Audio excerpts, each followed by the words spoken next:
Hello, నా పేరు doctor కడియాలి Srivatsa, కానీ ఎక్కువ మంది నాకు డాక్టర్ శ్రీ అని పిలుస్తారు. నాకు 35 సంవత్సరాలుగా నన్ను భయభ్రాంతి కలిగిస్తున్న ఏదో గురించి చెప్పాలి. 1990లో నేను ఒక యువ డాక్టర్గా ఉన్నాను. ఎవరో భయంకరమైనది చూశాను. యాంటీబయాటిక్స్, ఆధునిక వైద్యాన్ని సాధ్యపరిచిన అద్భుత మందులు అరంగట్లో ప్రారంభమయ్యాయి. నేను నా జీవితంలో వచ్చే 60 ఏళ్లను నిర్వచించే ప్రశ్నను నా మనస్సుకు అడిగాను: యాంటీబయాటిక్స్ పనిచేయడం ఆపినప్పుడు ఏమవుతుంది? జవాబు నన్ను రాత్రి నిద్రలేకుండా చేసింది. సమర్థవంతమైన యాంటీబయాటిక్స్ లేకపోతే గత శతాబ్దంలో మన వైద్యశాస్త్రంలో సాధించిన ప్రతీదీ కూలిపోవడం ప్రారంభిస్తుంది. పుట్టిన పిల్లలు మళ్లీ ప్రమాదకరం అవుతాయి. సాధారణ శస్త్రచికిత్సలు మరణానికి దారితీయుతాయి. క్యాన్సర్ చికిత్స చాలా ప్రమాదకరం అవుతుంది. అవయవ మార్పిడి సాధ్యం కాదు.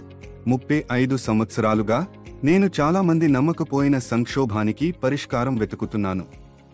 ఆ సంక్షోభం వచ్చేసింది, మరియు నాకు పరిష్కారం ఉంది. నేను మీకు మనం ఎదుర్కొంటున్నది ఏమిటో చూపుదా. 2021లో మాత్రమే 1.14 మిలియన్ మంది బ్యాక్టీరియల్ ఇన్ఫెక్షన్ల వల్ల ప్రత్యక్షంగా మరణించారు. ఇవి యాంటీబయాటిక్స్ మరింత చికిత్స చేయలేకపోయాయి. తో నిరోధక సంక్రమణలు నుండి వాటి నుండి యాంటీమైక్రోబియల్ నిరోధకత మరణానికి ప్రత్యక్ష కారణం. 2050 వరకు, ఇప్పటి నుండి కేవలం 25 సంవత్సరాలు, ఆ సంఖ్య ప్రతి సంవత్సరం 1.91 మిలియన్ మరణాలను చేరుకుంటుంది. 7.5% వృద్ధి. ఆర్థిక వ్యయం 2050 నాటికి అదనపు ఆరోగ్య సంరక్షణ ఖర్చులు ట్రిలియన్ల డాలర్లు. మరియు అవి కేవలం ప్రత్యక్ష వైద్య ఖర్చులు మాత్రమే. కానీ ఇది మీకు అత్యంత భయంకరంగా ఉండాల్సినది ఏమిటంటే, 1990 నుండి 70 ఏళ్ల పైబడిన వయస్సున్న పెద్దల మధ్య యాంటీబయాటిక్ నిరోధకత కారణంగా మరణాలు 80% పెరిగాయి. అక్రోనిమ్ 80%. మన పెద్దలని, మన తల్లిదండ్రులు, మన తాతత్తత్తులు ప్రాచీన యుద్ధ మందుల ప్రపంచంలో తిరిగి వెళ్లిపోతున్నారు. మరియు ఎక్కువ మంది దీనిని తెలియదు. ఇప్పుడు నేను రాత్రి నిద్రపోకుండా ఉంచే భాగాన్ని మీకు చెప్పుదాం, డాక్టర్గా కాదు, కానీ ఈ సంఘటనను 35 సంవత్సరాలుగా చూస్తున్న వ్యక్తిగా. ప్రస్తుతం ప్రపంచంలో ఎక్కడో గాని గర్భవతి మహిళ ఒక అత్యవసర సీసేరియన్ శస్త్రచికిత్సకు వెళ్లిపోతోంది. శస్త్రచికిత్స సక్రమంగా జరుగుతుంది. బిడ్డ ఆరోగ్యంగా ఉంది. కానీ 3 రోజుల తర్వాత ఆమెకు జ్వరం వస్తుంది. సంక్రమణ వ్యాప్తి చెందుతుంది. యాంటీబయాటిక్స్ పనిచేయవు. 2000లో ఇది చాలా అరుదైన విషాదం అవుతుండేది. ఇవాళ ఇది సాధారణం అవుతోంది. 2035 నాటికి మనం ఏమీ చేయకపోతే ఇది ఆశించదగ్గది కావచ్చు. ఇంకొక్కడి వద్ద 60 సంవత్సరాల వయసున్న మనిషి హిప్ మార్పిడి చేయించుకుంటున్నాడు. తద్వారా అతను తిరిగి నొప్పి లేకుండా నడవగలడు. ఆ శస్త్రచికిత్స అద్భుతంగా జరిగింది. కానీ తర్వాత వచ్చే సంక్రమణను చికిత్స చేయలేరు. అతను ప్రొస్థెటిక్ను కోల్పోతాడు. అతడు కాలు కోల్పోవచ్చు. అతడు జీవితం కూడా కోల్పోవచ్చు. మరొక చోట, కెమోథెరపీని గెలిచిన క్యాన్సర్ రోగి, క్యాన్సర్ను జయించినవాడు ఇప్పుడు మనం అదుపు చేయలేని సంక్రమణ వల్ల మరణిస్తాడు. ఇవి కల్పనాత్మక పరిస్థితులు కాదు. ఇవి ఇవాళ జరుగుతున్నాయి. ఇప్పుడు మీ సమాజంలో ఉన్న ఆసుపత్రులాగా మోడర్న్ మెడిసిన్ను నిర్వచించే విధానాలు మనం దశాబ్దాలుగా నమ్ముకున్నవే నెమ్మదిగా విఫలమవుతున్నాయి. మరియు ఎక్కువ మంది దీనిని జరుగుతుండటం గురించి కూడా తెలియదు, ఎందుకంటే మనం దాన్ని కొలవడం లేదు. ఇది మీకు కోపం తెప్పించాల్సినది. అంతర్జాతీయ వ్యవస్థ లేదు, ఏది లేదు. అంతేంటంటే ప్రతిరోజు వ్యాధి నిరోధకత వ్యతిరేకత ఎలా ప్రభావితం చేస్తున్నదో ట్రాక్ చేసే ఏ విధమైన వ్యవస్థ లేదు. మనం తెలుసుకున్నది ఏంటంటే, ఏ ప్రాంతంలో ఉన్న బ్యాక్టీరియాల శాతం X% నిర్దిష్ట యాంటీబయాటిక్స్కు ప్రతిఘటిస్తుంది. కానీ అది మీ శస్త్రచికిత్సకు, మీ తల్లి యొక్క C-సెక్షన్కు, మీ తండ్రి యొక్క గుండె మార్పిడికు ఏమి అర్థమవుతుందో మనకు తెలియదు. డేటా ఉంది. ఇది ప్రస్తుతం ఆసుపత్రి కంప్యూటర్లలో ఉంది. ప్రయోగశాల ఫలితాలు, శస్త్రచికిత్స ఫలితాలు, సంక్రమణ నివేదికలు, ఫార్మసీ రికార్డులు.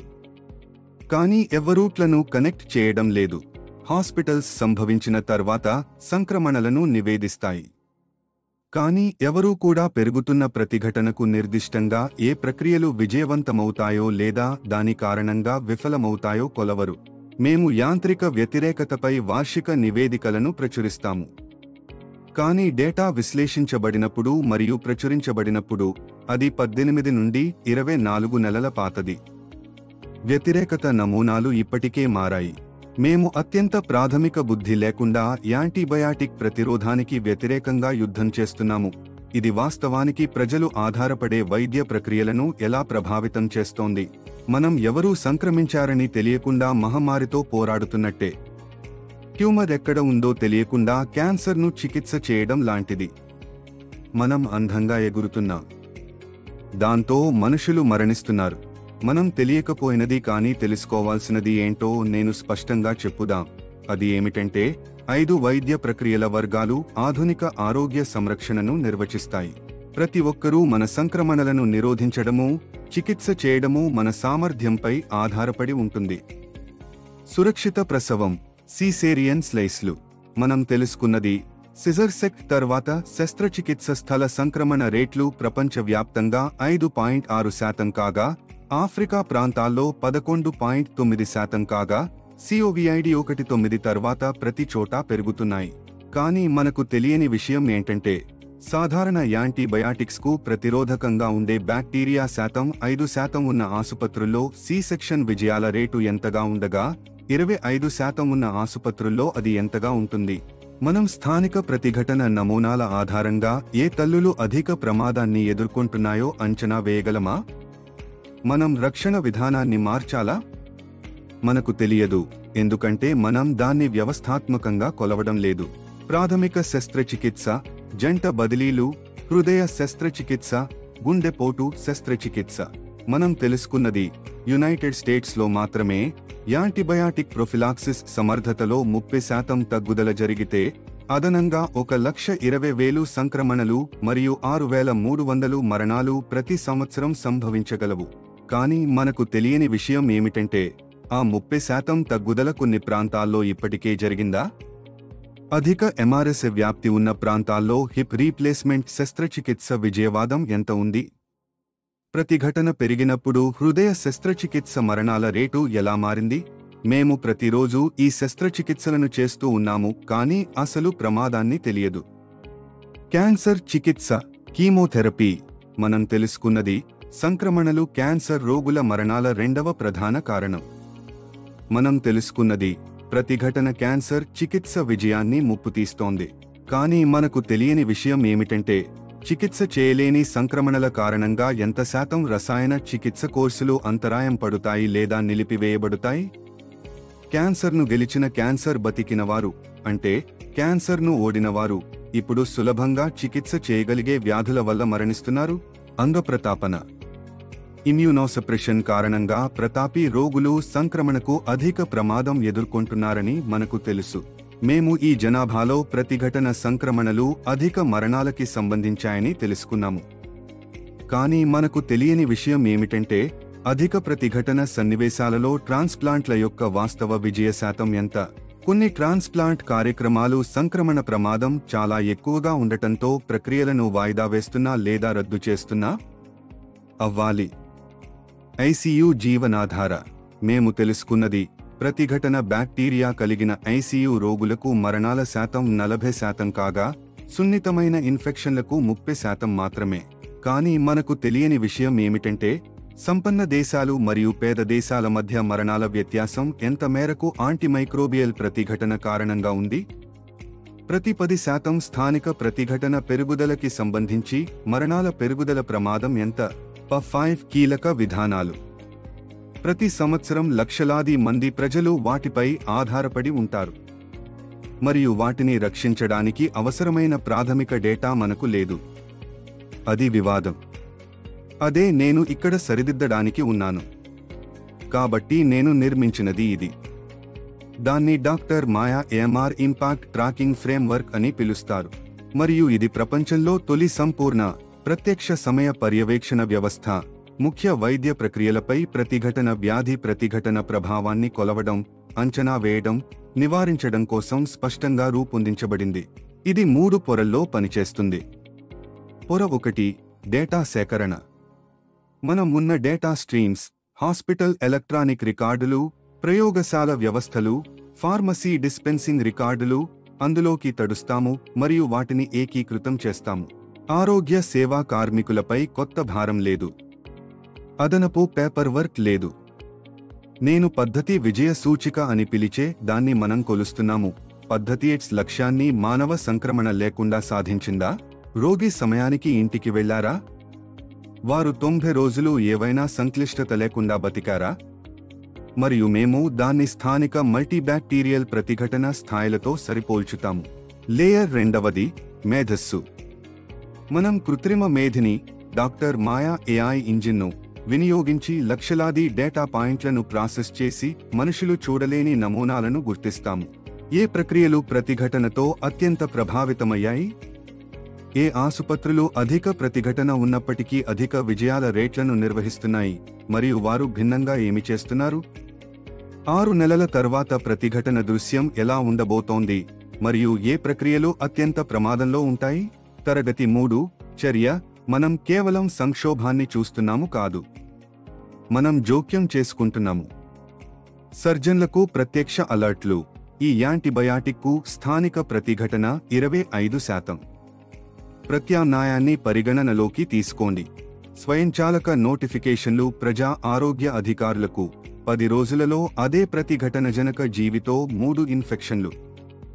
సంభవించే మహమ్మారి. విధాన నిర్ణేతలకు ఆధారిత సిఫార్సులు. ఇక్కడే ప్రతిఘటన ఎక్కువ నష్టం కలిగిస్తుంది. ఇక్కడే వనరులు పెట్టాలి. ఇది పరిశోధన ప్రతిపాదన కాదు. ఇది 5 సంవత్సరాల పైలట్ అధ్యయనం కాదు. ఇది 90 రోజుల్లో అమలులోకి తెచ్చే సిద్ధమైన సిస్టమ్. ఇప్పుడు మీరు ఆలోచించవచ్చు, ఇది అంత ముఖ్యమైతే ఇప్పటివరకు ఎందుకు చేయబడలేదు? మంచి ప్రశ్న. నిజం చెప్పాలంటే ఇటీవల వరకు ఇది సాధ్యమైంది కాదు. ఇంత డేటాను రియల్ టైంలో ప్రాసెస్ చేయడానికి అవసరమైన గణన శక్తి పెద్ద మొత్తంలో లభ్యమైలేదు. మిలియన్ల ప్రక్రియలలో నమూనాలను గుర్తించడానికి అవసరమైన కృత్రిమ మేధస్సు సరైన స్థాయిలో లేదు. ఆసుపత్రి డేటా వ్యవస్థలు డిజిటలైజ్ చేయబడలేదు లేదా ప్రమాణీకరించబడలేదు. కానీ ఇప్పుడు ఆ అన్ని అడ్డంకులు పడిపోయాయి. సాంకేతికత ఉంది. డేటా మౌలిక సదుపాయం ఉంది. AI సామర్థ్యాలు ఉన్నాయి. అది కొరవడింది ఏమిటంటే దాన్ని నిర్మించేందుకు సన్నద్ధుడైన వారు లేరు. WHO పర్యవేక్షణ లోపాలను గుర్తించింది. జాతీయ ఆరోగ్య అధికారులు మెరుగైన డేటా కోసం పిలవడం చేశారు. కానీ ఎవరూ కూడా వాస్తవంగా ఆ వ్యవస్థను నిర్మించలేదు. ఇప్పటివరకు డాక్టర్ మాయా అనుమతి కోసం ఎదురుచూడడం లేదు. మనం తదుపరి WHO టాస్క్ ఫోర్స్ లేదా తదుపరి పరిశోధన గ్రాంట్ కోసం ఎదురుచూడడం లేదు. మనం ఇప్పుడు ఈ వ్యవస్థను నిర్మిస్తున్నాము ఎందుకంటే ప్రతి నెల ఆలస్యం వేలాది జీవితాలను ఖర్చు చేస్తుంది. నాకు చెప్పండి, మనం చర్యలు తీసుకోకపోతే 2035లో ప్రపంచం ఎలా కనిపిస్తుందో? ప్రస్తుత ధోరణుల ఆధారంగా ఇది మనం ఆశించవచ్చు. అవసరమై C-సెక్షన్ కోసం ప్రసవం చేస్తున్న మహిళకు తీవ్రమైన సంక్రమణకు 8% అవకాశముంది. ఇది యాంటీబయాటిక్స్ చికిత్స చేయలేరు. ఇది 1940లలో ప్రసవ మరణాల రేట్లకు సమానంగా ఉంటుంది. మనం 75 సంవత్సరాల పురోగతిని మాయం చేస్తాము. పురాతన వ్యక్తి హిప్ మార్చే శస్త్రచికిత్స అవసరం ఉన్నాడు. అతనికి తీవ్రమైన సంక్లిష్టతల అవకాశాలు 7 నుంచి 1. చాలాసార్లు శస్త్రచికిత్స చేయడానికి పెద్ద వయసున్న రోగులపై శస్త్రచికిత్స చేయడాన్ని వైద్యులు తిరస్కరిస్తారు ఎందుకంటే ప్రమాదం చాలా ఎక్కువ. క్యాన్సర్ రోగి కెమోథెరపీ పొందుతున్నప్పుడు వారి చికిత్సను నిరోధించగల లేదా ఆపగల 1-5 అవకాశాలు ఉంటాయి. అది చికిత్స చేయలేని సంక్రమణ కారణంగా. జీవితాన్ని రక్షించే అవయవ మార్పిడి కోసం ఎదురుచూస్తున్న కొంతమంది వ్యక్తులకు అవయవ తిరస్కరణ కంటే సంక్రమణతో మరణించే అవకాశం సుమారు 3 నుంచి 1 ఉంటుంది. కొన్ని మార్పిడి కార్యక్రమాలు పూర్తిగా మూసివేయబడతాయి ఎందుకంటే ఆ ప్రక్రియ చాలా ప్రమాదకరంగా మారింది. మరియు ప్రపంచంలోని అనేక భాగాలలో మీరు తీవ్రమైన సంరక్షణ విభాగంలో చేరితే మీ జీవితం అనేది ప్రాథమికంగా నానే ఫ్లిప్. ఇది దూరమైన సైద్ధాంతిక భవిష్యత్తు కాదు. ఇది 10 సంవత్సరాల దూరంలో ఉంది. ఈ సంభాషణలో మనలో చాలామంది ఇంకా ఈ ప్రక్రియల అవసరం ఉన్న యువతులుగా ఉంటారు. మన పిల్లలు ఖచ్చితంగా ఉంటారు. యాంటీబయోటిక్ యుగం రానుంది కాదు. అది ఇక్కడే ఉంది. ఏకైక ప్రశ్న ఏమిటంటే మనం దాన్ని కొలుస్తామా, ట్రాక్ చేస్తామా, పోరాడుతామా, లేదా దాన్ని జరిగేలా చూస్తామా? కాబట్టి నేను అడుగుతున్నది ఇది. మీరు ఆరోగ్య మంత్రిగా, ఆసుపత్రి నిర్వాహకుడిగా లేదా ప్రజా ఆరోగ్య అధికారిగా ఉంటే మనతో భాగస్వామ్యం చేయండి. డాక్టర్ మాయ ట్రాకింగ్ ఫ్రేమ్వర్క్ను మీ ఆరోగ్య సంరక్షణ వ్యవస్థలో అమలు చేయండి. 5 లేదా 10 ఆసుపత్రులతో ప్రారంభించండి. మాకు 90 రోజులు ఇవ్వండి. మీరు ఇప్పటివరకు పొందని డేటాను మేము చూపిస్తాము. మేము మీకు యాంటీమైక్రోబియల్ ప్రతిఘటన ఎక్కువ నష్టం కలిగిస్తున్న చోటును చూపిస్తాము. అలాగే మరింత మంది మరణించే ముందు మీరు జోక్యం చేసుకోవడానికి సాధనాలను అందిస్తాము. మనం ప్రపంచ ఆరోగ్య సంస్థ, ఐక్యరాజ్యసమితి లేదా ఇతర అంతర్జాతీయ ఆరోగ్య సంస్థలతో ఉంటే మనతో ఏకీకృతం అవ్వండి. మనం ఉన్న పర్యవేక్షణ వ్యవస్థలతో పోటీ పడడం లేదు. మనం లోపాలను నింపుతున్నాము. WHO గ్లాస్ సిస్టమ్ ప్రయోగశాల డేటాను సేకరిస్తుంది. మనం ఆ డేటాను వైద్య ఫలితాలతో కలుపుతాము. కలిసి మనం ప్రపంచానికి అవసరమైన సమగ్ర తెలివితేటల మౌలిక సదుపాయాన్ని సృష్టిస్తాము. మీరే పరిశోధకుడు, డేటా శాస్త్రవేత్త లేదా సాంకేతిక అభివృద్ధికారుడు అయితే మనతో చేరండి. ఇది గ్లోబల్ ఆరోగ్య పర్యవేక్షణ యొక్క మూన్షాట్. ఇది కృత్రిమ మేధస్సు లక్షలాది జీవితాలను రక్షించగల ప్రాంతం. దయచేసి మనకు సహాయం చేయండి 20 సంవత్సరాల క్రితం ఉండాల్సిన వ్యవస్థను నిర్మించడంలో. మరియు మీరు ఆ వాటిలో ఏవీ కాదు అయితే మీరు ఏదైనా సర్జరీ అవసరం కావచ్చునని, బిడ్డకు జన్మించవచ్చునని, క్యాన్సర్ను ఎదుర్కోవచ్చునని, మీ తల్లిదండ్రులు అవసరమైన వైద్య సేవలు పొందాలని కోరుకునే వ్యక్తిగా ఉంటే ఈ సందేశాన్ని పంచుకోండి. మీ ఆరోగ్య సంరక్షణ వ్యవస్థ సమగ్ర MR పర్యవేక్షణను అమలు చేయాలని డిమాండ్ చేయండి. మీ డాక్టర్ను అడగండి, ఈ ఆసుపత్రిలో ఈ ప్రక్రియకు సంక్రమణ రేటు ఎంత? స్థానిక ప్రతిఘటన నమూనా ఏంటి? అణుజీవి ప్రతిఘటనను కనిపెట్టుకోండి. ఎందుకంటే మనం కొలిచే దాంట్లోనే మనం పోరాడగలం. నేను 1990లో ఈ సంక్షోభం వస్తున్నది చూశాను. నేను యువ డాక్టర్ ఉన్నప్పుడు ప్రజలు నేను పారానాయిడ్ అని భావించారు. వారు నేను అతిశయంగా చెప్పుతున్నాను అని భావించారు. ఇది మన జీవితకాలంలో జరగదు అని చెప్పారు. అవును, ఇది జరిగింది. ఇది ఇప్పుడు జరుగుతోంది.